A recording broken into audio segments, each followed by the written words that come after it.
capote poi magari mettere, perché questo era anticipato. Sembra così.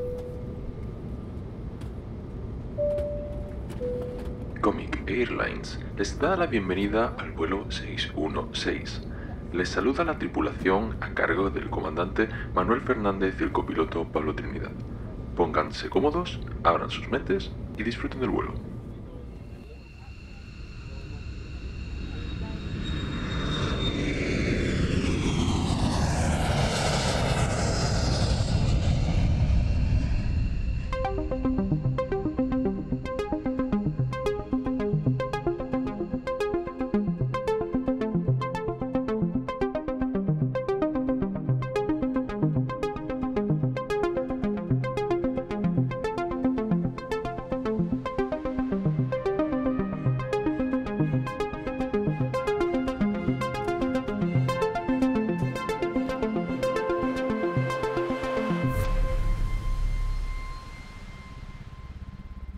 Hola, bienvenidos, bienvenidas de nuevo al vuelo 616 de Comic Airlines. Esta vez con destino a la cocina del infierno. Y para ello me acompaña al otro lado de la línea el comandante Manuel Fernández. ¿Qué tal, Manuel? ¿Qué pasa, Pablo? Con los calores que estamos pasando ahora en verano, la cocina del infierno no me parece un buen destino turístico, la verdad. Pero bueno. Bueno, si va del calor al calor, te quedas igual. Así que eso lo podemos disfrutar y mejorar. Y bueno, también nos acompaña en la parte de atrás y Víctor García Rayo. ¿Qué tal, Víctor? ¿Qué tal, chicos? ¿Cómo estáis? Y también, por supuesto, Sandra, de ya nuestra podcaster multidisciplinar. ¿Qué tal, Sandra? Hola, ¿qué tal? El podcast Hideo Kojima es el último en el que estás liado, ¿no? Sí, es que no dejo de meterme en cosas. Yo pienso, pero digo, no, es que tengo que seguir creando. Claro, alguien tendrá que vigilar los podcasts y seguir haciéndolo, que si no esto se para. En fin. Bueno, pues aquí volvemos a estar otra vez, la tripulación de vuelo 616. Esta vez, como podéis haber adivinado por el título y por el lugar al que viajamos, nos vamos a volver a enfrentar a un personaje bastante interesante, como es Daredevil, a través de una de las obras cúlmenes, como es el Born Again, ¿no? El renacimiento, ¿no? Por hacer, o volviendo a nacer, ¿no? Y bueno, antes de empezar vamos a repasar un poquito lo que ha ocurrido desde nuestro último programa, en el que estuvimos analizando la obra Universo de Albert Monteys, y en el que tuvimos 3 colaboraciones en nuestro programa, pero también por el camino aprovechamos para devolver la colaboración a la gente de Pesquito y Medio, ¿no? Y colaboramos Manuel y yo, e hicimos ahí un resumen ya del resumen que hicimos en el programa nuestro, ¿no? De Universo, para un programa en el que hablaban de viajes en el tiempo. Vinieron varios amigos, como tú dices, de diferentes podcasts, ¿no? De Paseñales, de Marvelous y de Pesquito a comentar la obra con nosotros. Y como se dice, aprovechando que el Pisuerga pasa por Valladolid, como Pesquito estaba haciendo ese programa de viaje en el tiempo, nos hicieron ese huequito para que nosotros resumiéramos, como tú dices, nuestra propia reseña, ¿no? de Universo. Y la verdad es que muy bien, tenemos ganas de seguir haciendo colaboraciones, nos gusta fomentar el buen rollo en la comunidad del podcasting y sobre todo en la comiquera. Y bueno, seguro que Seguido un McFly vendrá algún día a comentar más ampliamente un programa con nosotros, que tiene ganas de colaborar con nosotros también, ¿no? Y bueno, la verdad es que ha tenido bastante buena repercusión en la colaboración que hicimos, sobre todo, digamos, la parte de Pesquito. Se ve que están más hábiles en las redes que nosotros. Me han llegado muchos me gusta y menciones a raíz de que ellos nos han mencionado en las redes de que participábamos en el programa. Y nada, me imagino que algún oyente nuevo haya podido caer, así que les damos la bienvenida, les saludamos y espero que estén a gusto aquí en nuestro vuelo. Eso es, y hoy vamos a tener un programa clásico de personajes, bueno, que ya realmente este programa va a ser un remake, ¿no? O un segundo paso en nuestro viaje de descubrimiento del personaje Daredevil, porque ya hicimos en nuestro primer año un episodio en el que repasamos 4 obras de Daredevil.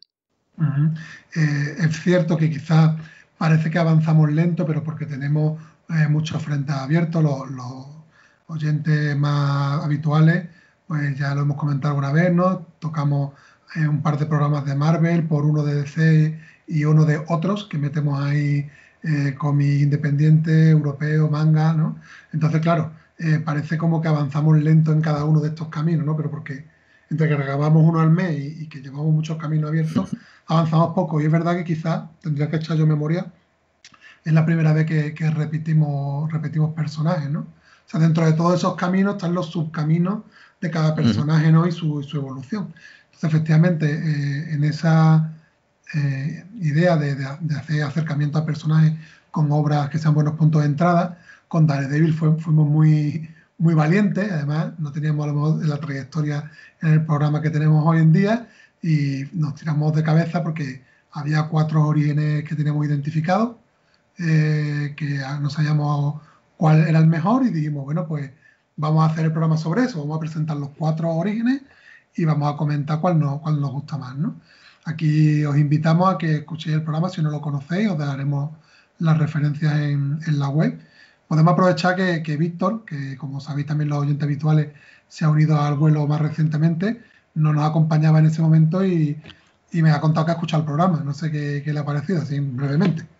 Sí, lo escuché antes y la verdad es que me ha llamado mucho la atención eso, ¿no? Los 4 nuevos, 4 orígenes, los cambios de traje, todas esas cosas, la verdad, porque no las sabía, porque yo me he leído solo el Board Game y en ese sentido sí que me sorprendió mucho, porque ya te digo, en el Board Game ni siquiera se menciona. Es verdad que está la secuencia en la de origen, que por lo que he visto es un poquito como la de Batman, ¿no? Que se repite un poco casi en todos los cómics, ¿no? Y por lo demás eso, ha estado bien. La verdad es que lo he escuchado y se lo aconsejo mucho. Pero es el programa número 6. La verdad es que lo está escuchando.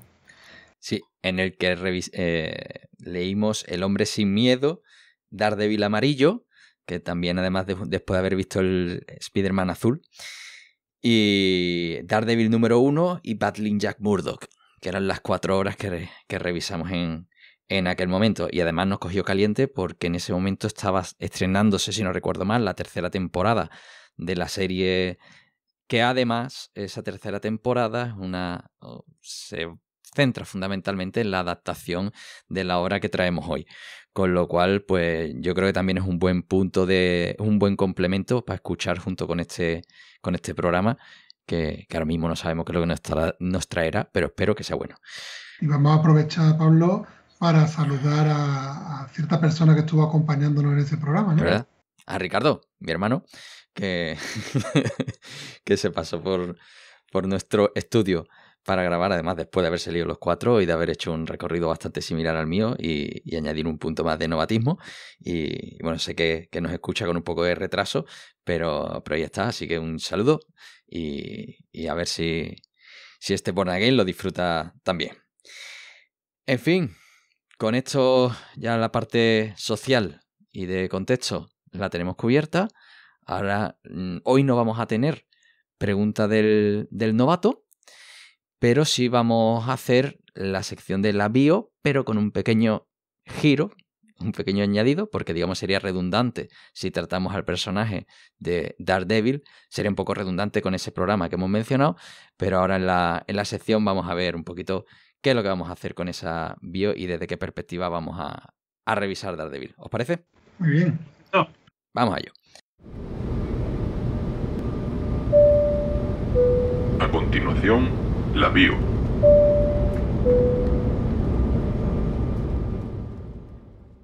Bueno, pues en la bio de hoy, Sandra nos va a dar una visión del personaje, pero a través de los autores que lo abordan, ¿no, Sandra? Pues sí, y es que Daredevil, vamos a empezar un poquito hablando de él, un par de datos, pero para tener más información de todos los orígenes, pues recordaros que ya hay un podcast grabado y fue un personaje que debutó en abril de 1964 en su propia cabecera y fue creado por Stan Lee y Bill Everett. Básicamente nació como un intento de Marvel por repetir el éxito que había tenido Spider-Man, ya que lo sitúan en la misma ciudad, en Nueva York, solo que en esta ocasión en el barrio de Hell's Kitchen.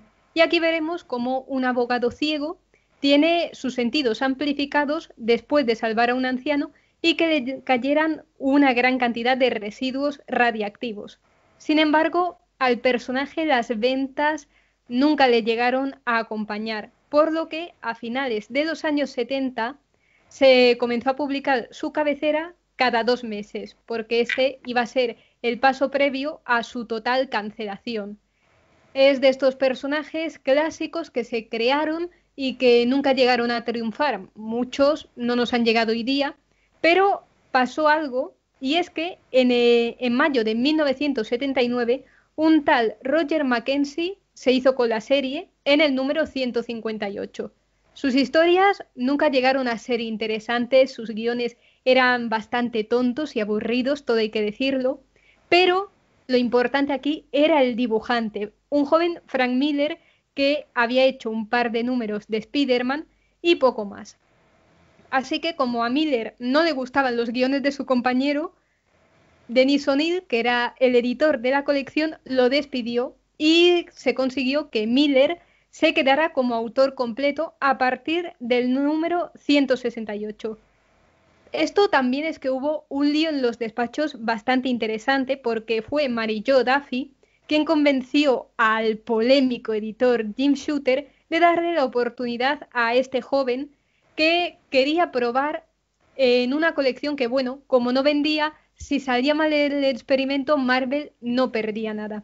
Lo que pasa es que el resultado fue todo un éxito desde sus comienzos, aunque en España no llegamos a verlo bien, porque incluso el Born Again, la obra que vamos a comentar ahora, se publicó como suplemento de la grapa de Spider-Man, por lo que nosotros tardamos más tiempo en darnos cuenta de la obra maestra que se estaba publicando en Estados Unidos.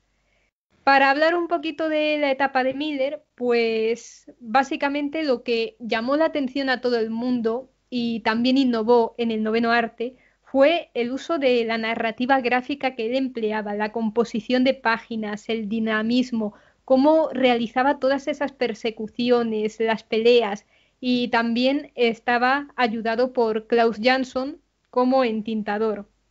Además, otro de los puntos interesantes que hizo Miller fue que ignoró toda la continuidad de Daredevil, aunque también hay que decirlo, no era muy interesante. Los que hayan podido leer en Biblioteca Marvel de lo que editó Forum verán que las historias clásicas del personaje pues tampoco eran muy buenas, así que se puso a reelaborar algunos villanos, personajes de elenco, cogió a Kingpin más adelante, que originalmente era villano de Spider-Man, para introducirlo.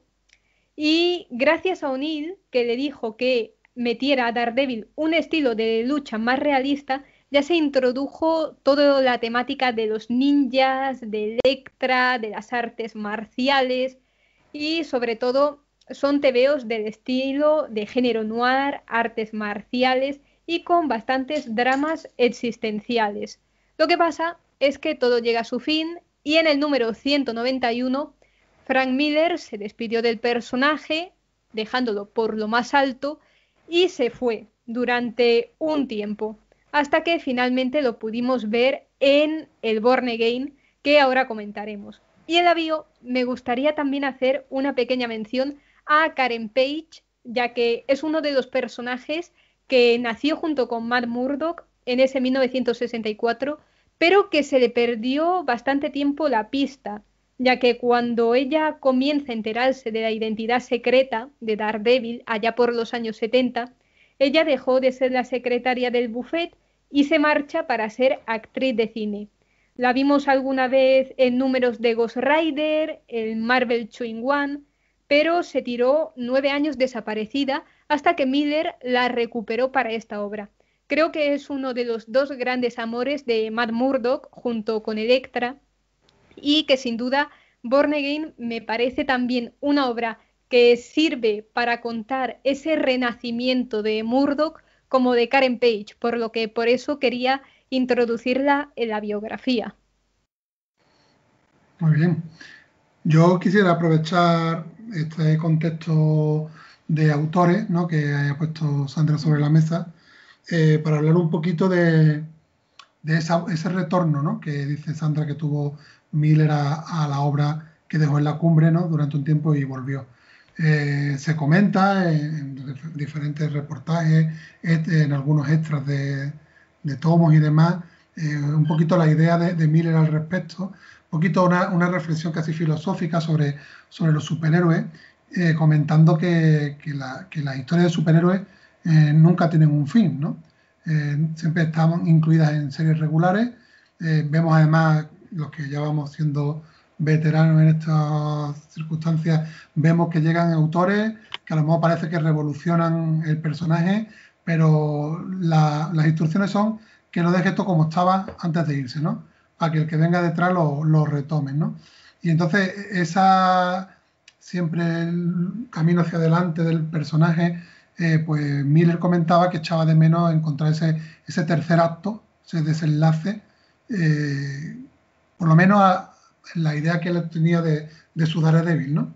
Entonces, pues yo me fui, pero esto continúa con otros autores, me gustaría imaginarme cómo sería el desenlace. Pero cuidado con esto, porque él hace el desenlace, pero como su nombre indica la obra, con un renacimiento. O sea, lo que hace es darle un final a su historia, pero que realmente sirve de comienzo para la nueva línea que continúa a partir de ahí. De hecho, Born Again, Sandra comenta si me equivoco, está incluida dentro de la serie regular del propio Daredevil. Exacto, sí. Entonces, él llega, le da un final, digamos, a su historia, pero lo deja en un punto que realmente, si no siguieras leyendo nada, te queda súper a gusto, pero que también sirve de renacimiento, ¿no?, a la historia del personaje. Pero quería seguir ahondando en esta historia de Miller, porque es un poco un rebelde, ¿no?, en ese sentido, y no solo busca los finales, sino que también busca los comienzos, ¿no? Entonces, estábamos antes fuera de micro, Sandra y yo, haciendo un poquito de cronología, y vemos que es muy interesante la labor de Miller, además con dos personajes en dos editoriales, que es Daredevil en Marvel y Batman en DC. Y en ambos casos ha escrito una historia de origen y una historia de final, ¿vale? Siguiendo cronológicamente, nos encontramos que él hace en el 86, entre febrero y junio del 86, en DC, hace el Retorno del Caballero Oscuro, el DKR, que es ese fin hipotético al personaje de Batman. Nos vemos ya un Batman maduro, un Batman que ya no es reconocido por la sociedad, que parece un mito, que nadie le recuerda, y le da ese cierre al personaje. Y pocos meses después, decimos que eso termina en julio del 86, en marzo del 87, escribe el origen del personaje de Batman, en ese Batman año 1, y digamos que él marca ahí un intervalo con 2 horas, que además fijaros que no están en el orden, digamos, cronológico del personaje, sino que primero hace el final, después hace el comienzo, pero hace cosas, ¿no?, que marcan un estilo en su obra, que es marcar en los inicios y los finales de los personajes. Y eso lo traslada a Marvel, haciendo, como estaba comentando Sandra en ese repaso editorial, el Born Again como final de Daredevil entre febrero y agosto del 87. Y yo creo que esto estamos hablando del 86 al 87, las 3 obras, que además son 3 obras que se consideran cumbres, ¿no?, en el cómic. Y yo creo que se quedó ahí una espinita que todo el mundo, supongo, que le iría por la calle, le iría preguntando, oye, ¿cuándo vas a hacer? Porque habíamos visto ese recorrido, estaba claro que iba a terminar haciendo uno de los orígenes de Daredevil que comentamos en el programa que hemos mencionado, que es ese Daredevil, el hombre sin miedo, que también escribe Miller, que es ese origen al personaje, y dando un inicio al nacimiento también de un personaje como Elektra, que nace en manos de Miller y demás, ¿no? Entonces, simplemente era casi como curiosidad comentarlo, porque no es habitual encontrar un autor que haya hecho, digamos, la misma estrategia en 2 editoriales, ¿no? Y además en un corto intervalo de tiempo, ¿no? me parecía muy, muy llamativo. No sé, Víctor y Pablo, ¿qué os parece esto? Pues bastante interesante, porque, bueno, al final también el tema de autores es algo que tocamos poco, excepto con los autores españoles, ¿no? Y esa visión, pues es interesante, máxime cuando esta obra, la edición que yo tengo es la de colección Frank Miller, ¿no? Y bueno, el conocer también al autor yo creo que es un plus en este caso, ¿no? Y como vemos además que está incluido dentro de la línea editorial, que si no recuerdo más es el número 227, donde empieza esta serie, ¿no? Y bueno, que son muchos números llevados por el mismo autor, que yo creo que colocan al personaje, bajo mi humilde opinión, ¿no? En un punto bastante relevante, que encima, bueno, acompañado con la serie de televisión, que fue con lo que yo empecé con el personaje, pues me parece estupendo. Eso sí, los primeros números, aquellos que sean completistas, ya repasamos en el episodio anterior, por ahí vimos el número 1, lo terrorífico de la ausencia de guión de las primeras obras, porque eran Daredevil contra X, ¿no? Y así uno tras otro sin ningún tipo de hilo argumental, en el que teníamos a Matador, por ejemplo, ¿no? Como un personaje. Me extrañaba a mí que no saliera ese villano que a ti te gusta tanto, Pablo. Me encanta. Un tío vestido torero, ¿vale? Así que nada, bueno, yo creo que con esto... Bueno, ya que estamos aquí en modo filosófico y de debate interesante, también cuando a los aficionados del cómic se habla del pijameo, ¿no? Y de tal, yo creo que también lo hemos defendido en algún programa anterior. Tampoco sientan mal algunos numerillos que se pegue una buena paliza y hay un combate interesante, pero en realidad lo que hace a las grandes obras del cómic, aunque sean de superhéroes, son la vueltecita de tuerca que se le da, digamos, en el aspecto de la personalidad o la moral. Yo creo que en ese sentido comentaba Sandra que era un personaje que tenía muy poca diferencia con otros personajes, no tenía valor, y un poquito lo que se trababa Mire, yo creo, no sé, Sandra, que además me consta que eres una gran seguidora del personaje, no sé si estarás de acuerdo. Yo creo que lo que es más interesante en este personaje es un poquito la propia incoherencia que hay en el propio personaje, en el sentido de que es un personaje que por la mañana es abogado, por lo que hace, digamos, trabaja conforme a la ley, en cambio por la noche imparte su justicia, ¿no? Entonces yo creo que esa controversia mental, ¿no? Dentro del mismo, también un poquito el carácter de católico del personaje creo que también le marca mucho. Y yo creo que al final es lo que te hace que el personaje sea interesante. Después hablamos muchas veces nosotros mismos en los programas de las habilidades, las debilidades de los personajes, de los superhéroes, pero yo creo que al final cuando una obra recibe este reconocimiento a lo largo de los años es por algo más, ¿no? Pues sí. Es que Matt Murdock es un personaje que gracias a Miller empezó a tener esas crisis existenciales, de empezar a dudar de sus métodos, de si está haciendo bien, del arrepentimiento, de la culpabilidad.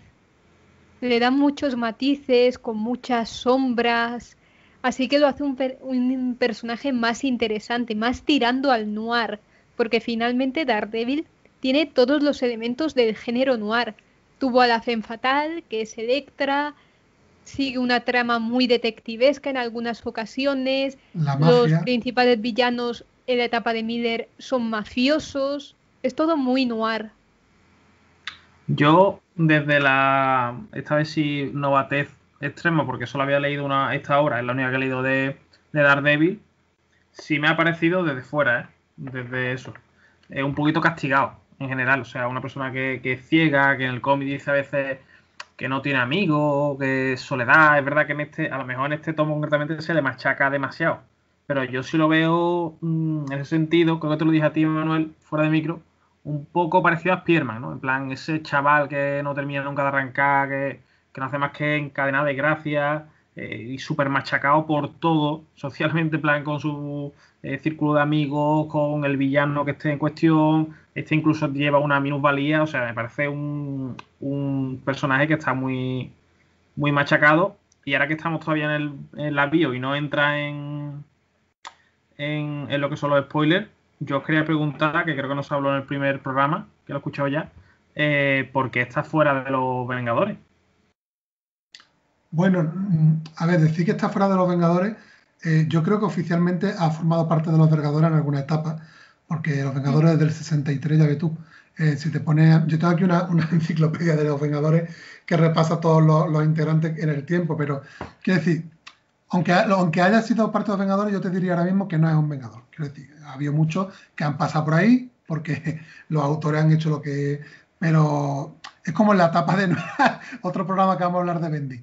La etapa de Bendy cuando meten los Vengadores a Spider-Man y a Loberno, ¿no? Buf. Chirría mucho. Es que son personajes que son solitarios y ahí está un poquito también la gracia de ellos, ¿no? Mira, voy a ir tirando de la lengua a Sandra. O cuando vemos a Batman en la Liga de la Justicia, ¿verdad, Sandra? Son personajes que donde se disfrutan es en su individualidad, ¿no? En su soledad. En eso, lo que dices tú son al final personas con una tortura personal gorda, ¿no? Batman, ya ves tú, ¿no? Nace de la tragedia. Y entonces, aunque pertenezcan a grupos en un momento dado, pero no son personajes de grupos, ¿no? Al final sí colabora, aparece en los eventos, tiene una de las viñetas más memorables de Civil War, sin tener que ser de los Vengadores, digamos, pero en eventos que se ven todos los personajes, tiene un papel bastante guapo. Pero bueno, quiero decirte, al final también lo bonito de Marvel, ¿no? Es que están todos en el mismo universo, conviven, no hace falta que sea del plantel típico de los Vengadores para que al final colaboren, ¿no? Cuando hace falta un abogado, siempre recurren a él. Igual que cuando hace falta hacer algún tipo de cuestión mística, van al Doctor Extraño, ¿no? Eso al final aparece en muchos cómics, te lo vas a encontrar en muchos cómics. Y aunque haya estado los Vengadores, yo que soy gran aficionado, yo no lo consideraría, digamos, parte del grupo habitual.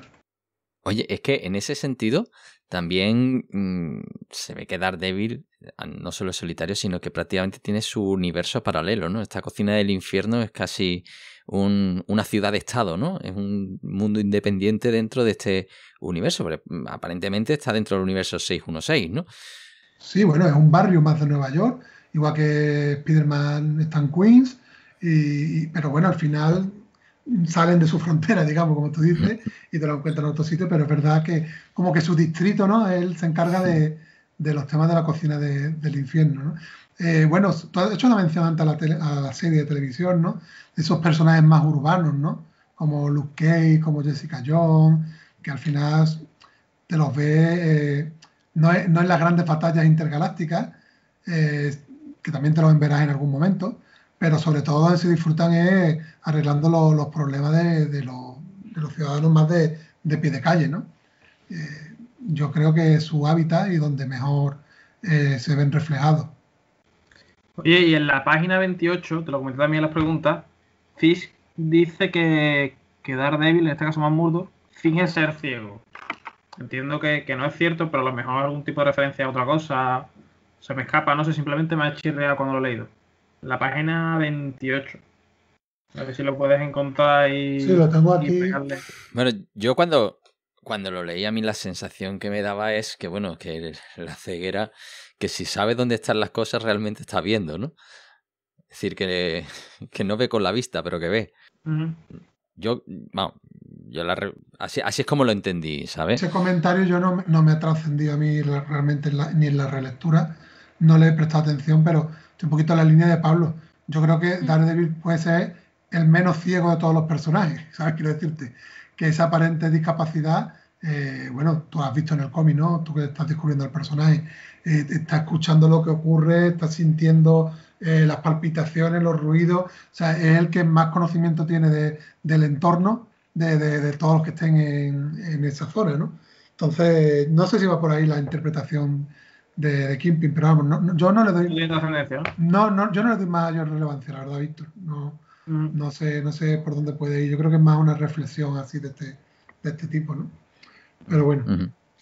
No sé si esta parte así ya de vía de personaje quedamos contentos todos aquí en este punto y entramos ya a hablar un poquito de la obra en sí, ¿no?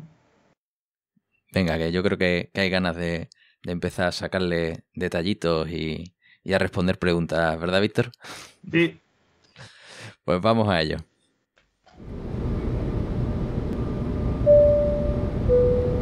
El Club de Lectura.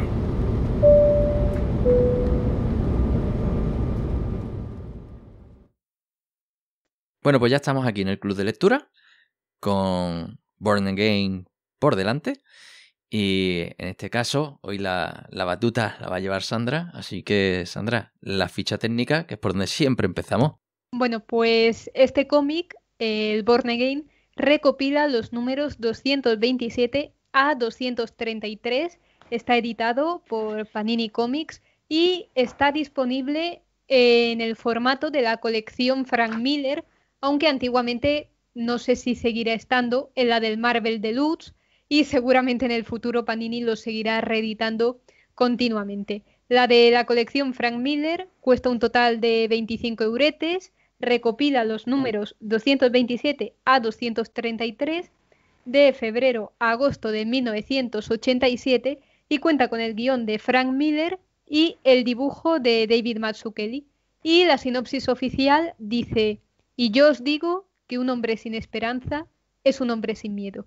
Aquí llega la edición definitiva de la historia de Daredevil, escrita y dibujada por dos auténticas leyendas del noveno arte. Karen Page, el antiguo amor de Matt Murdock, ha cambiado la identidad secreta del Diablo Guardián por una dosis de droga. Ahora, Daredevil debe encontrar fortaleza mientras Kingpin le golpea como nunca antes lo ha hecho. Si solo puedes tener un libro de Daredevil en tu biblioteca, debería ser este. Ahí está. Qué Bueno, épico.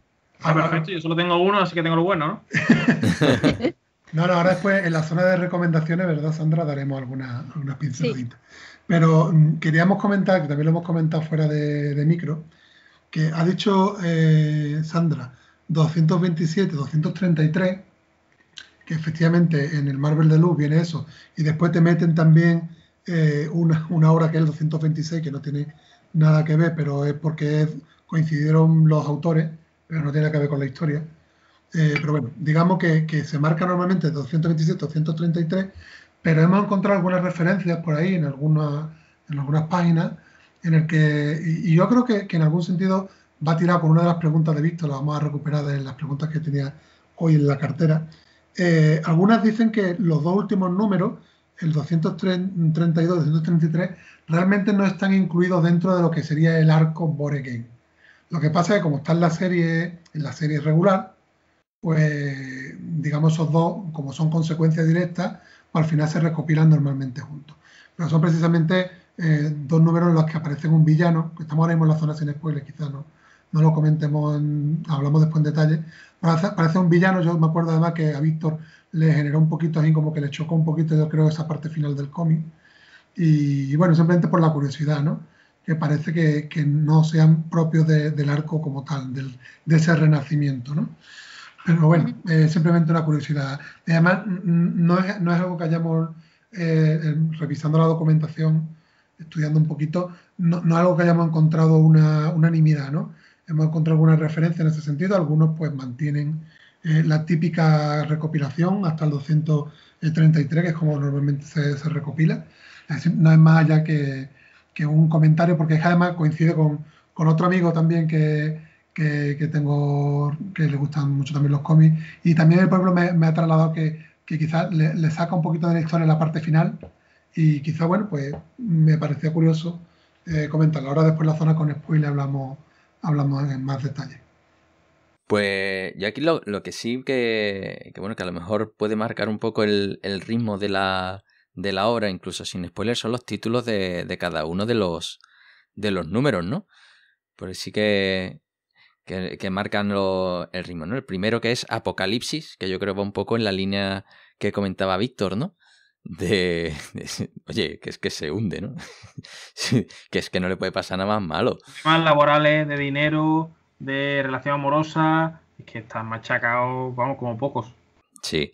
Y bueno, luego el siguiente, como pues Apocalipsis, Purgatorio, eso. Aria, Renacimiento y Salvado. Y ahora esos dos últimos números que digo que están ahí un poquito que no se sabe, Dios y Patria y Armagedón.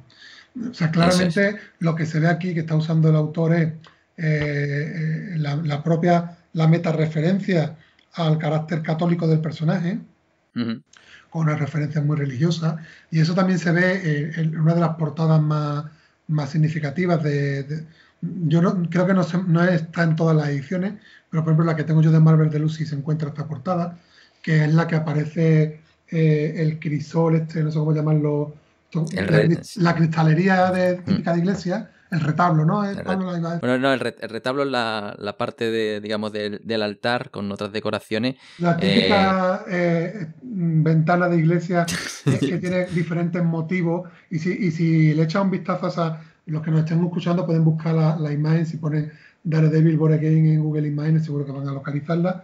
Tienen la cristalera de la iglesia y te vas fijando que los diferentes motivos de la cristalera pues, hacen referencia a capítulos de la obra. Aparecen diferentes personajes, enemigos, situaciones, y es algo muy curioso, ¿no? Pero un poquito lo que ponía Pablo sobre la mesa, ¿no? El tema de la religión como propia hilo conductor, ¿no? De incluso dándole nombre a los títulos de los capítulos. Sí, es una vidriera que bueno, esa imagen sí que es bastante recurrente en la serie de televisión, pero no en este libro no la vemos prácticamente, pero sí que aparece un personaje que es fundamental y que remarca la relación con la Iglesia Católica, que si hablamos de él solo leyendo esta obra hacemos spoiler. Así que habría que irse al episodio número 6 de nuestro podcast para enterarse de la relación real. O esperarse dentro de un momentito que hablemos de spoilers. Eso es, o irse a la zona con spoilers, ¿no? Porque además las imágenes que vienen inmediatamente antes del saved, ¿no? Del salvado, de ese episodio, de ese número, sí que son muy, muy blancas, con crucifijos, muy evocadoras, ¿no? Y bueno, y sí que en esa última parte que comenta esos dos últimos números en los que aparece otro personaje, es un personaje contratado por Kingpin, con lo cual ciertamente tiene como un coletazo, como casi un último coletazo en ese viaje de recuperación de Daredevil. Así que, aunque rompa el ritmo, y en sí mismo hay un capítulo que se llama Born Again, es decir, aquí tienes una obra que se ha encuadernado con 6 números que se llama Born Again, que es el nombre de uno de los episodios, con lo cual casi que las 3 primeras son el preludio de ese renacimiento y las otras son las consecuencias, ¿no? ¿Qué es lo que va a venir después? Que será que, bueno, que ahí no vamos a decir nada, porque entonces sí que estaríamos haciendo spoiler, además de la parte final del libro, ¿no? Uh-huh. Bueno, pues ya tenemos la ficha técnica, hemos comentado algunos detalles de los títulos, las portadas, entonces vamos al siguiente paso en nuestro índice. Bueno, y el siguiente punto, que es la opinión, que es lo que nos ha parecido esta obra. Así que, bueno, vamos a dar paso a Sandra. Venga, Sandra, ¿qué opinas? Pues para mí esta es de las mayores obras maestras del cómic, sin duda un imprescindible, sobre todo si se lee de seguido con la etapa que Miller hizo unos cuantos años antes y forma la mejor construcción, deconstrucción y renacimiento de un personaje. Es que me parece de lo mejor que se ha escrito nunca, cómo sabe mover Miller las fichas, cómo manejar a cada personaje, a Murdock, a Karen Page, a Kingpin, cómo lo pone todo como si fuera un tablero de ajedrez y él mismo con una maestría va resolviendo todo, va moviendo a los personajes, juega con ellos como les da la gana y sin duda es de esos cómics obligatorios para leer. Yo siempre estoy en contra de que haya que haber una lista de obras que hay que leer sí o sí, porque al final uno debe leer lo que le apetezca, pero para mí este es de los grandes imprescindibles, no solo del personaje o de Marvel, sino del noveno arte entero. Va, te queda gusto. Ahí lo lleva. Hombre, pues por dar un toque de novatismo, ¿no? Esta es la segunda lectura que hago yo de la obra. La primera me pareció una maravilla. Ya sabéis que a mí me gustan mucho los grises, ¿no? Esos personajes, incluso esas dificultades. Aquí hay pocos grises, ¿no? Aquí se ve el bueno y el malo, ¿no? Que hay una intención de hundimiento de Kingpin a Daredevil constante, con lo que empieza. Pero bueno, toda esa psicología, cómo tratan los personajes, cómo vas notando tú mismo la presión y te vas sintiendo empatía con un personaje que está reventado y que no le puede ir peor. Y en ese sentido me parece pues una maravilla. Eso sí, los dos últimos episodios, bueno, los dos últimos números rompen un poco con el ritmo, evidentemente con la excelencia. La excelencia para mí está en los 4 primeros números de los 6. Al final sí que hay un remate, un cierre, que sí que es relevante, ¿no? Pero a mí, desde luego, es una obra que me encantó en su momento, me ha vuelto a encantar, además ya 2 años después de su primera lectura, con un poco más de experiencia en el cuerpo, así que sí, totalmente recomendable. Y mi hermano Ricardo, que si no recuerdo mal me hizo el regalo, acertó. Bueno, pues me lanzo yo. A mí me parece que es una obra que, a pesar de lo que dice Sandra, bueno, Sandra no dice lo contrario de lo que voy a decir yo.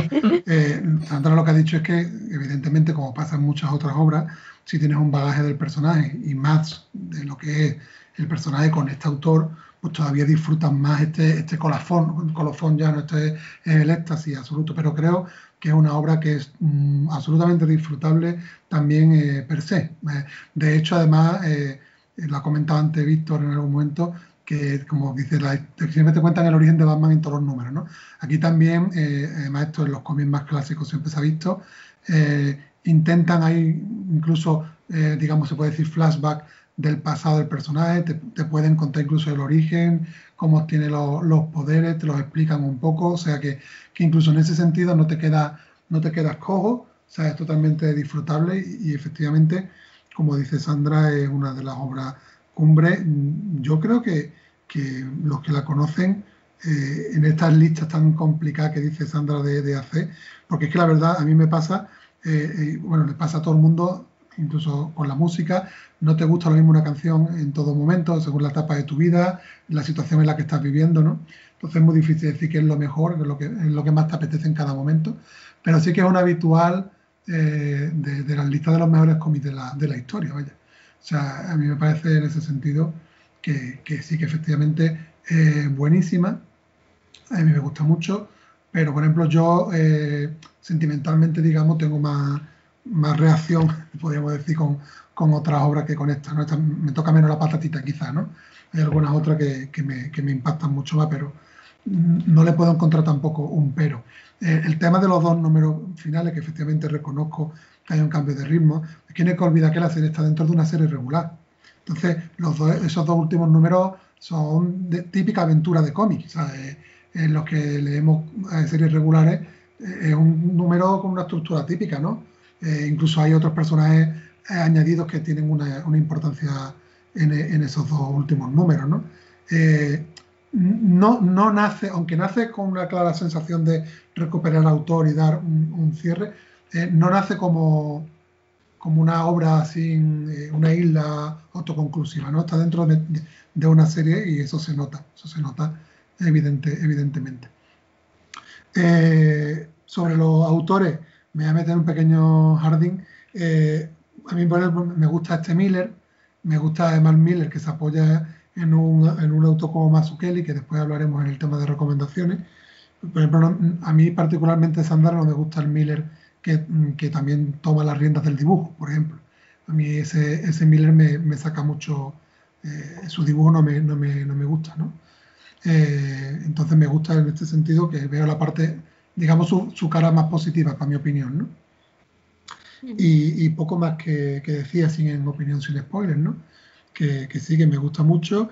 Además, yo creo que demuestra algo que en el recorrido de nuestro programa, si nos quedamos con los programas de Marvel, que le hayamos dado, digamos, esta importancia de haber hecho 2 programas de Daredevil y demás.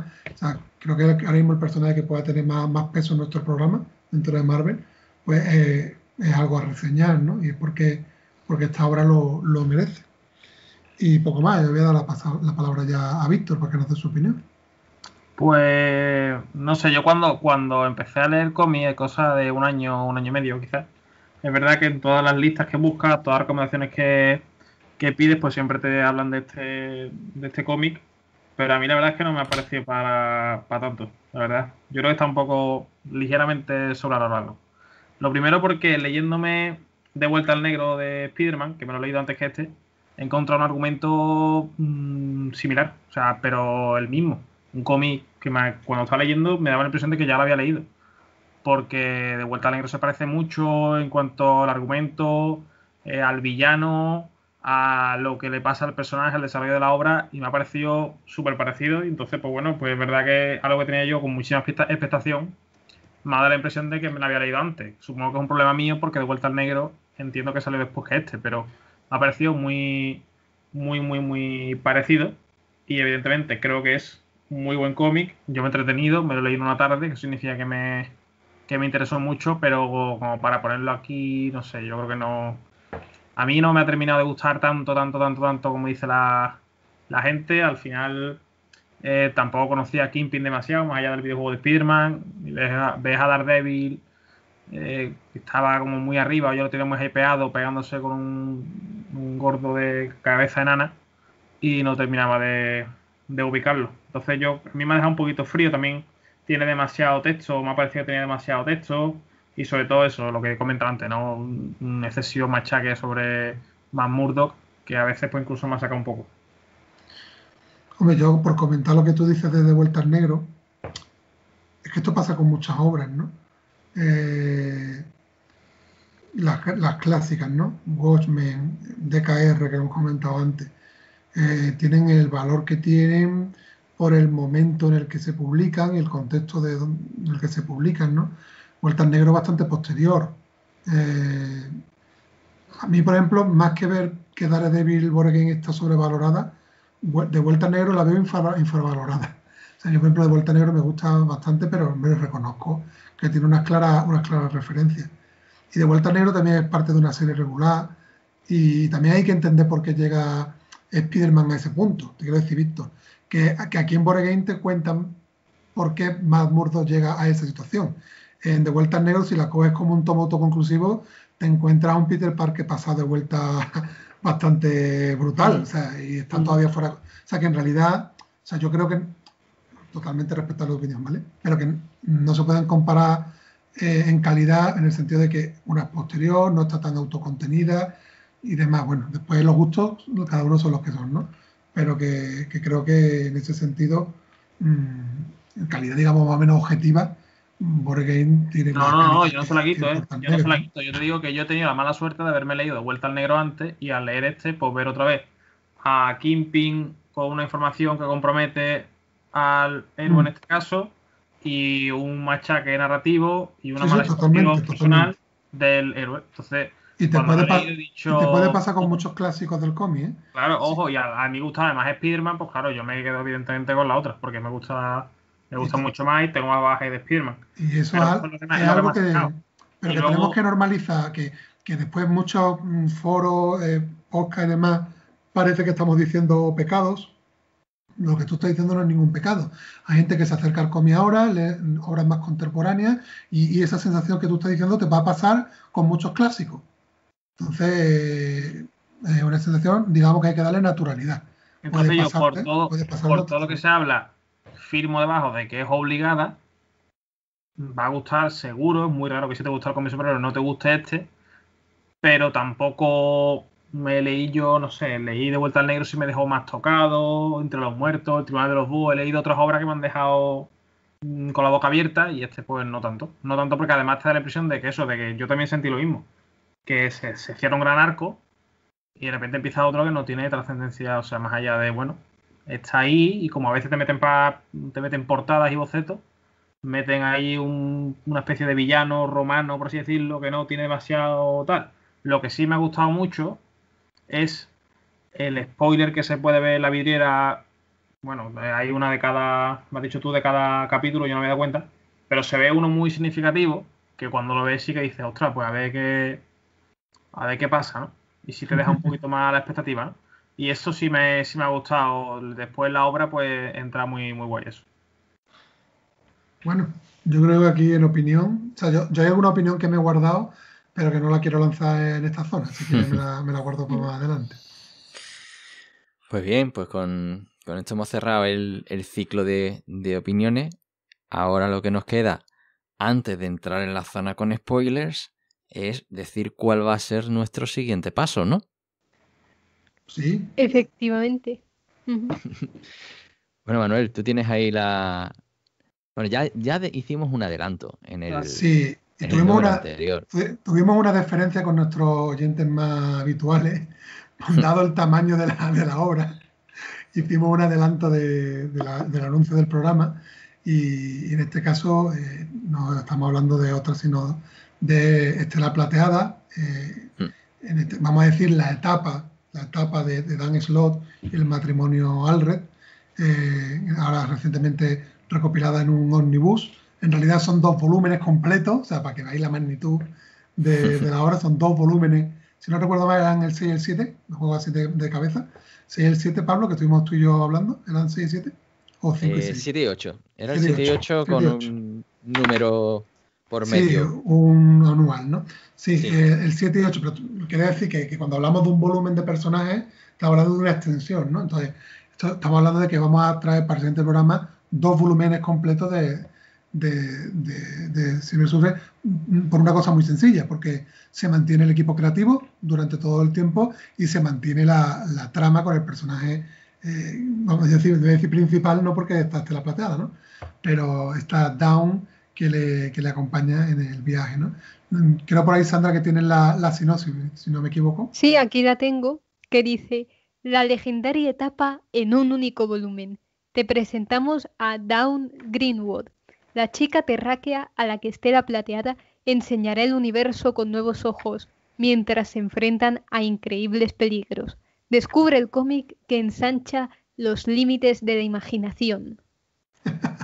Yo cuando leí la sinopsis me reí porque entiendo que la sinopsis no te cuenta mucho, porque no te debes de contar y porque es muy difícil de resumir en unas líneas la experiencia de leer este volumen. Yo no voy a contar nada más de opinión, que paso tenemos un siguiente programa, pero nada, os animo porque esta es de las grandes obras que van a pasar por aquí. Sí. O sea, el pequeño ahí ganchito nada más. Yo creo que además a esa descripción, a esa lectura de la sinopsis le pega un poco de música épica de fondo. Ya veré qué puedo hacer en la postproducción. Pues sí, la verdad que es un tochal que yo ya he empezado a leerme. Llevo un 40%. A ver si con ese anticipo que hemos hecho podemos llegar al programa con cierta solvencia y regularidad, sin retraso y aprovechando el verano para leernos esa herramienta de calzar camiones. Yo Yo he hecho aconsejo además que el que, yo he hecho en lo la de medida posible, el que pueda, que lo compre. Porque la edición es guapísima. Te Sí. trae un póster, además está guapísima. La verdad, No, yo... ya que ha lanzado Víctor en la recomendación, lo voy a enlazar con una cosa que le recomendé a Pablo. Sí. Y es que hay un número dentro de ese total que fue ganador de Eisner a número individual, que para disfrutarlo necesitas que sea físico. Porque es que, digamos, vamos a decir entre comillas, hay que jugar con el cómic. O sea, necesitas que físicamente poder hacer algo con él. Entonces, es bastante recomendable que se lea en físico. Y necesitas un camión para calzarlo. Por eso. Bueno, pues esa es la Pues sí, obra, por ahí ¿no? queda. Eso es. Esa es la obra que tenemos pendiente.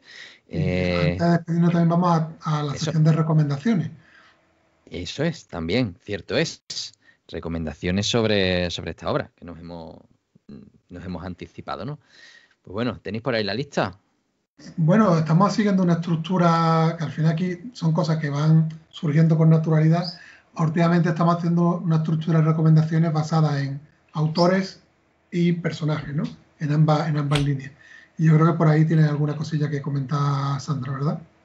Pues sí, hecho por Frank Miller, tenemos el Tochal, que recopila su primera etapa con Daredevil dentro de la colección Frank Miller.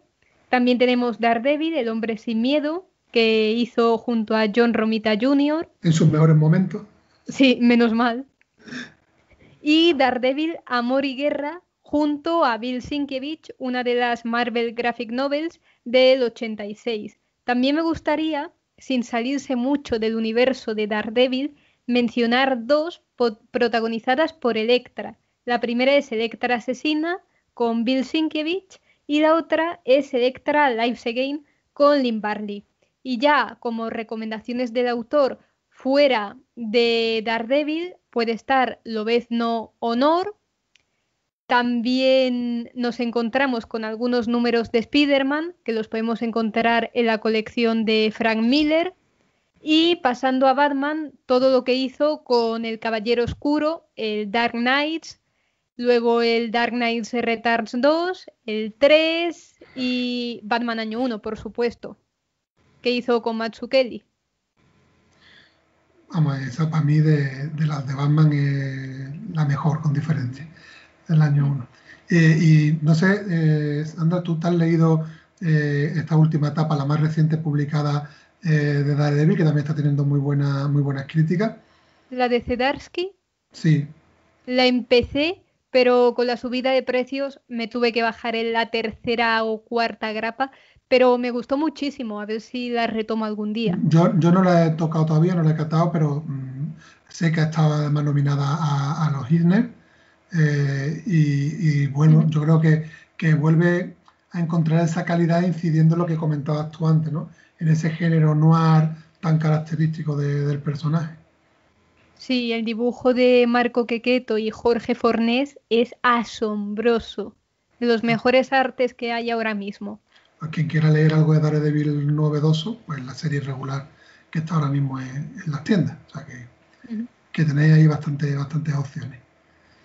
Yo quería añadirte, Sandra, un poquito de análisis de lo que es el autor de Mazzucchelli, porque Mazzucchelli lo tratan en algunos foros casi como ¿cómo decirte? Un alquimista, un investigador de las artes gráficas, ¿no? Y entonces no está muy prodigado en el mundo del cómic, porque dice que en esta obra, digamos, él alcanzó el cenit de lo que podía hacer en el cómic superheroico, ¿no? Y se fue a otras cosas. Yo creo que está mismo como de profesor de una universidad o algo así, ¿no? Se retiró de... Pero yo quiero recomendar otra, un poquito más independiente, que es Asterios Polyp, que es de Mazzucchelli como autor principal y que también es muy recomendable, se sale totalmente del género superheroico. Y ya digo que no hay muchas opciones para ver. Tú, como has dicho, Miller tiene mucho, ¿no? que recomendar, pero Mazzucchelli no tanto, ¿no? Entonces quiero dar también ahí ese Asterios Polyp, que también es muy recomendable. Y todo esto, como siempre, lo añadiremos en nuestras referencias de tanto de la web como de las listas de Wacom, que casi que nos invita a recomendar y recordar nuestras redes de contacto, ¿verdad, Pablo? Pues sí, efectivamente nos podéis encontrar fundamentalmente en Twitter como vuelo 616, también como en vuelo616@tecnologeria.com si nos queréis escribir, y si no, siempre pues estamos dispuestos a recibir y responder vuestros comentarios en iVoox, en iTunes, eso lo miramos poco, en nuestra propia web, donde siempre podéis encontrar también todos los enlaces de todo aquello de lo que hablamos, y si echáis en falta algo nos lo comentáis y lo ponemos. Y bueno, y esas son las formas de contactarnos, y yo creo que ya estamos en disposición de adentrarnos ya en quitarnos las ataduras y meternos en esta sección en la que podemos hablar con libertad, que es la sección con spoilers, y a los que no quieran escucharlo, pues decirles que os esperamos en el próximo número, donde hablaremos y aprenderemos quién es Estela Plateada con ese tochal del que hemos hablado. Así que nos despedimos para esos, y el resto nos vemos ahora.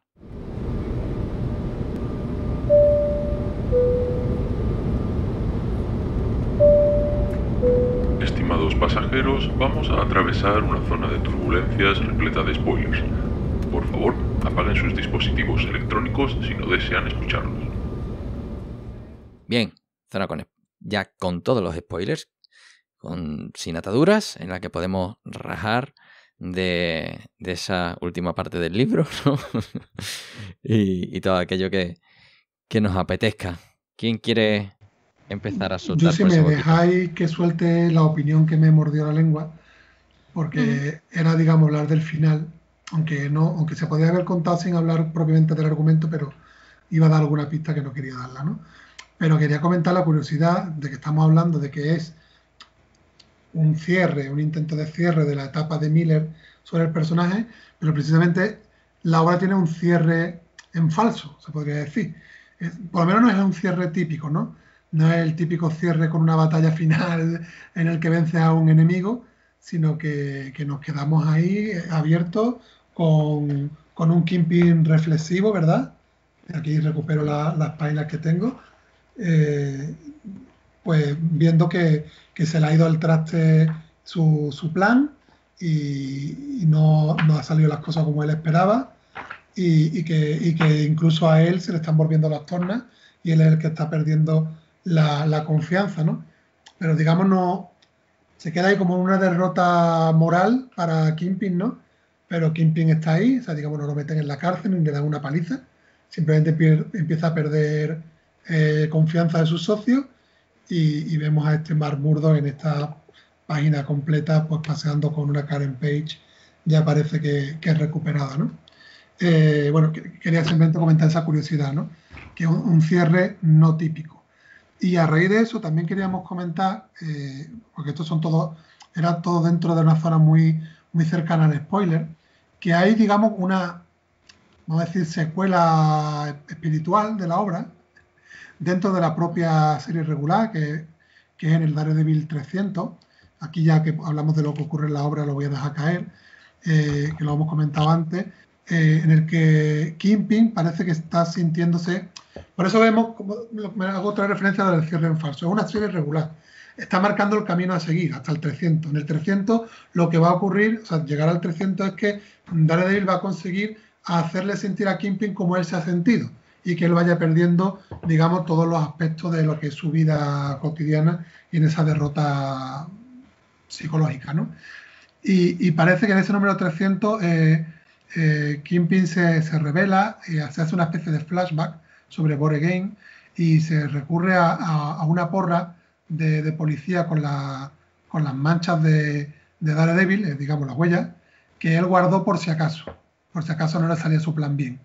Entonces la intenta recuperar para volverle a poner en la picota, pero parece ser, yo ese número no me lo he leído, estoy hablando de la sinopsis que he leído, parece ser que interviene por ahí Spider-Man y, digamos, en sus labores de reportero, saca una foto de Kingpin, digamos, robando esta porra y demás, lo que facilita la defensa y la destrucción, digamos, social de Kingpin, que se venía anticipando, ¿no?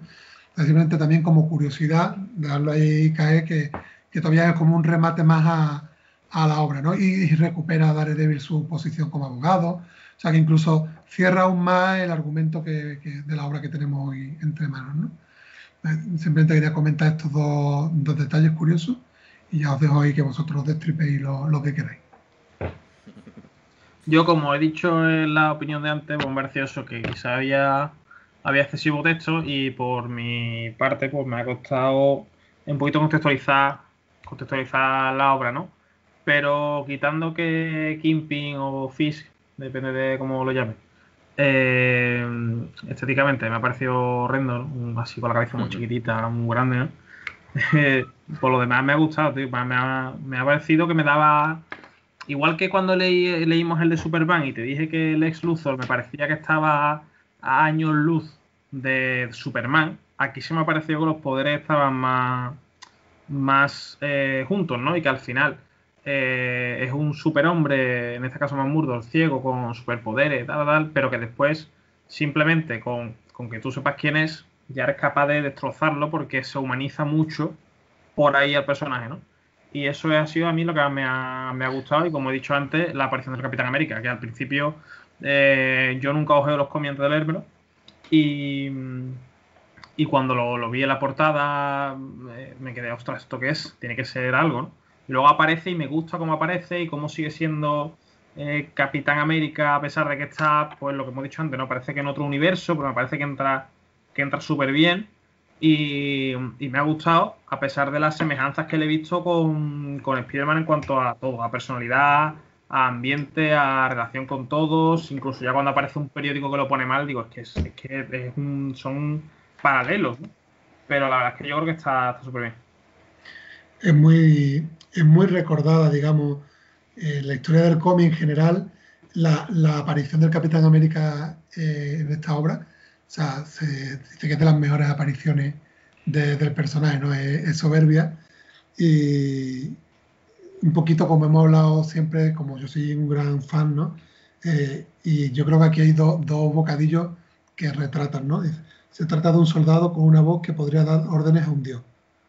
Y de hecho es así. Y le habla a Thor y Thor reacciona, ¿no? Que siempre lo hemos dicho como un personaje, digamos, con aparentemente menos poder, es el que lleva la voz cantante, ¿no? Y ese es su poder, ¿no? Pero sí, es una aparición estelar. Quizás estamos dando un poquito de lado a estos oyentes que llegan a esta zona sin leerse la obra y que no les importa. Y así, por resumir rápidamente, recogiendo el hilo de la sinopsis que ha leído Sandra, lo que estamos contando es una obra en la que se habla de que Karen Payne, por una papelina, habíamos dicho que se había hecho actriz y demás, pues parece que va degenerando, y por una papelina su último recurso es decir la identidad de Daredevil, que es Matt Murdock, y esto llega a través de un hilo de gente mala, de drogadictos y camellos y traficantes y tal, llega a Kingpin.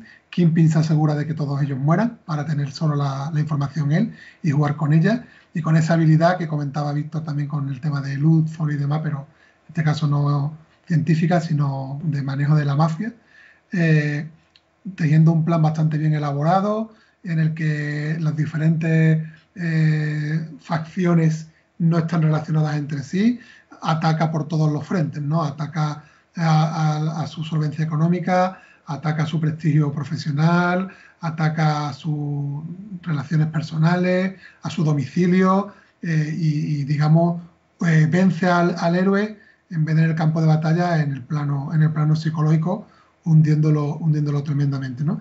Y a partir de ahí vemos un renacimiento del personaje, apoyado sobre todo en esa figura que Pablo antes esbozó, que no quisimos decir, que es la aparición de esta monja, que en realidad es su madre, que él solo tiene el recuerdo de ese crucifijo cuando era niño, porque les abandonó a él y a su padre, y como es desde ese cariño de madre, es muy bonita la escena, ¿no? Que le dice, eres mi madre, y dice, no, y dice, sé que me ha dicho la verdad por el latido de su corazón y su presión arterial, no sé qué dice, ¿no?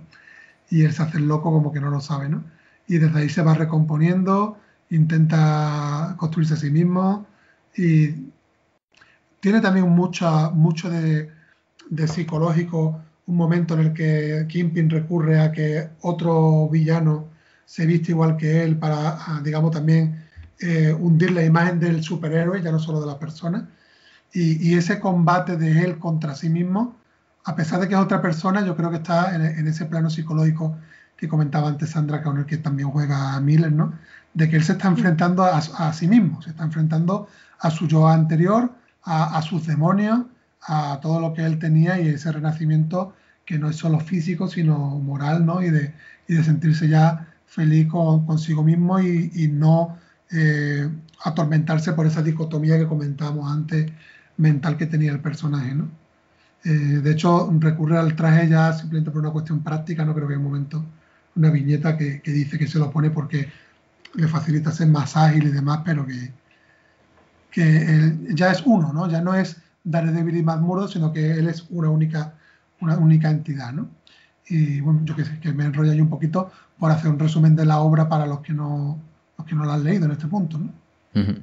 Y ahí cuando hablas de, bueno, cuando aparece la madre, que aquí te deja la mosca detrás de la oreja porque no haya leído nada, pero en el episodio de Orígenes sí que vimos cómo esa información se iba dosificando según la obra, y si no recuerdo mal, donde se trata con profundidad este tema es la de Padlin Jack Murdock, la historia del padre, que es donde se entra muy en detalle de quién es este personaje, cuál es su relación con las las miles de curaciones, ¿no? Que tiene al final, siempre que acaba, nunca acaba en un hospital tradicional, siempre acaba con la madre, ¿no? Casi. Sí, y en relación también a algunas cuestiones que han surgido antes sobre el personaje este misterioso que saca de la historia, que es este Nuke, ¿no? Sí. Que simplemente comentar, no sé si Víctor ha investigado algo al respecto.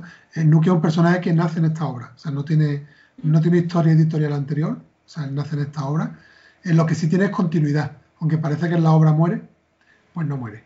Por lo menos para Miller moriría, pero ustedes sabéis que en esto de los cómics, después los autores rescatan en el pasado y se habla un poquito más de él, y al final tiene mucha importancia en una obra que tocamos de refilón. Pablo, ¿te acuerdas cuando hicimos el labio de Loberno? Hablábamos de una obra que era Loberno Orígenes, o sea que no le hicimos un club de lectura, pero hablamos de ella en el labio del personaje.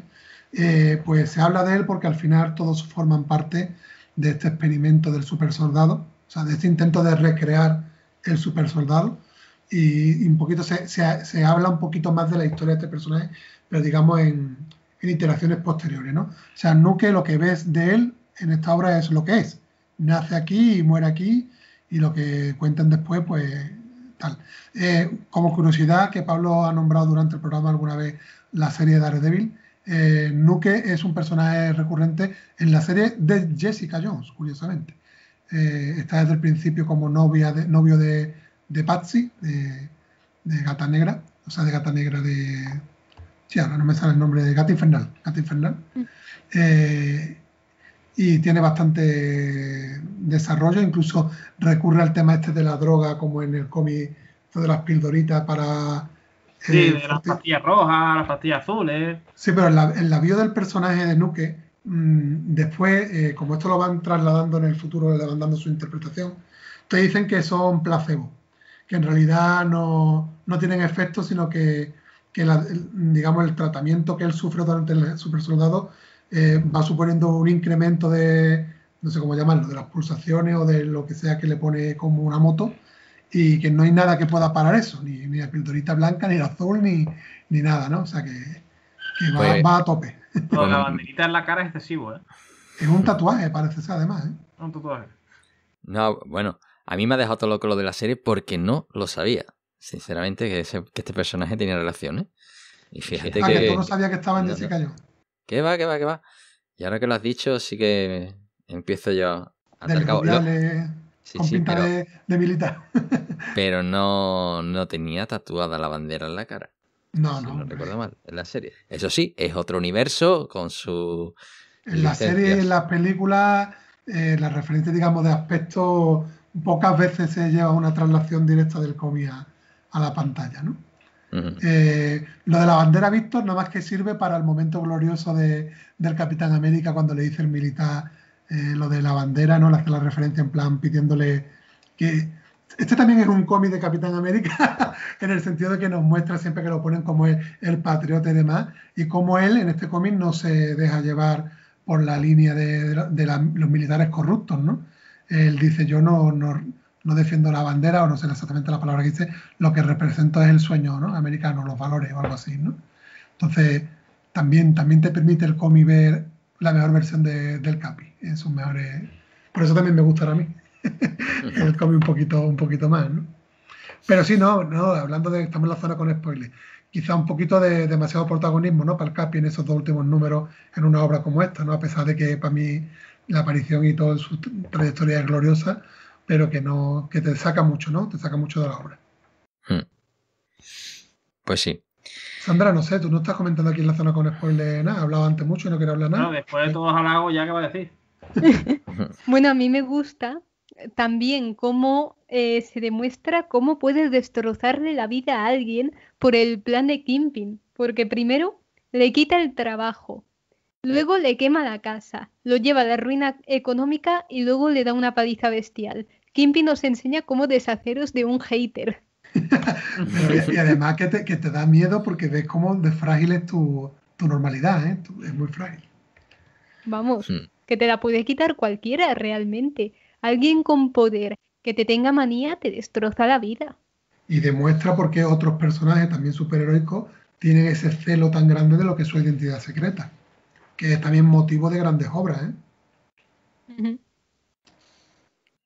Vamos, que solo le faltó ponerle la pena de telediario. ¿Sabes? En fin. Oye, no hemos hablado, otro personaje que sale muy bien parado en todas estas obras aledañas, que es un gran secundario, es de Ben Urich, el Es periodista, verdad, es Cierto. verdad, es verdad.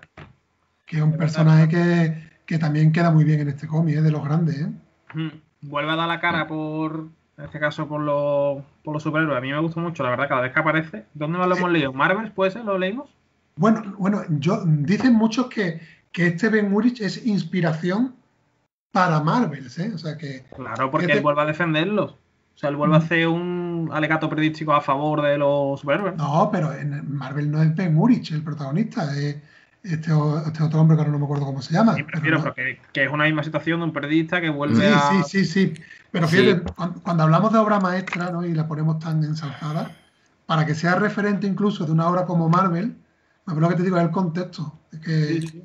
Ben Urich, yo creo que lo trajimos cuando hablamos de Spider-Man Azul, en el que sí aparece como personaje, y hablamos de The Pulse, de esa serie que yo empecé a leerme, que la tengo pendiente de terminar, soy The así de Pulse triste. no está muy nombrada normalmente en los foros, y yo tengo los 3 deluxe de The Pulse, Sí. y me gusta mucho, ¿eh? Esa obra. A mí me gustó mucho el primer volumen, tengo los otros 2 pendientes, y si te gusta el personaje de Ben Urich, yo creo que estaría... Y ya que estamos así de generosos, en Civil War, una de las obras aledañas es Primera Línea, que también habla de la labor periodística, de nuevo de Ben Urich en una situación como esa. O sea, es un secundario muy bien tratado editorialmente por los autores y de los que te hacen que la serie en la que se aparezca gane entero. Es un personaje bastante querido, ¿no?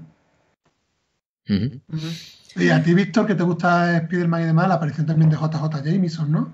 Sí. Eso también me ha gustado, siempre defendiendo su papel. De hecho, también tengo entendido que Spider-Man tiene relación en muchos casos con Daredevil.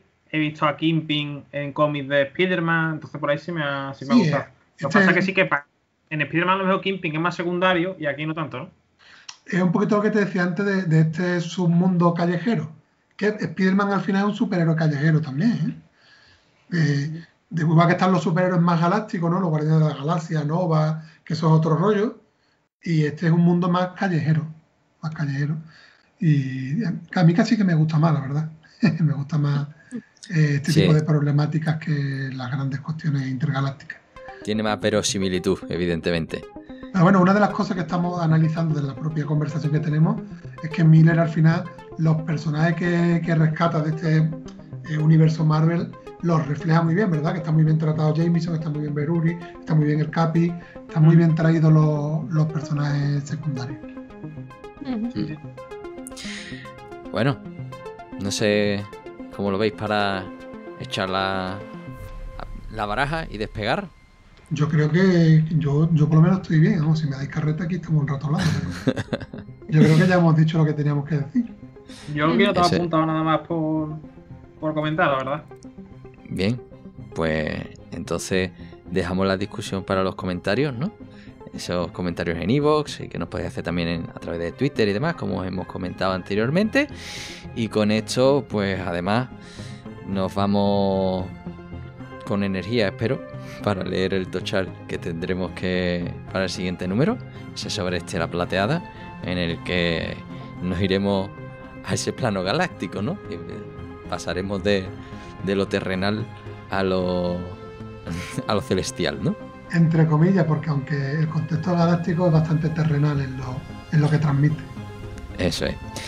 Pero bueno, ya eso será harina de otro costal, así que para el siguiente número aprenderemos un poquito más sobre ese Lo que nos personaje y vamos a sobre tener que jugar a muerte es a ver quién hace ahí el resumen de la obra. Cuando tenga esto, vamos a hacer un sorteo, a ver quién es capaz de resumir todo eso. todo. ¿Lo ha hecho ya alguien en la Wikipedia? En fin, bueno, veremos de qué forma podemos hacer un programa más corto que el tocho. Así que nada, despegamos, seguimos volando a pesar de estar en verano y esperemos que os haya gustado esta obra y que nos sigáis acompañando en el próximo vuelo con Estela Plateada. Un saludo y hasta la próxima. Adiós. Adiós.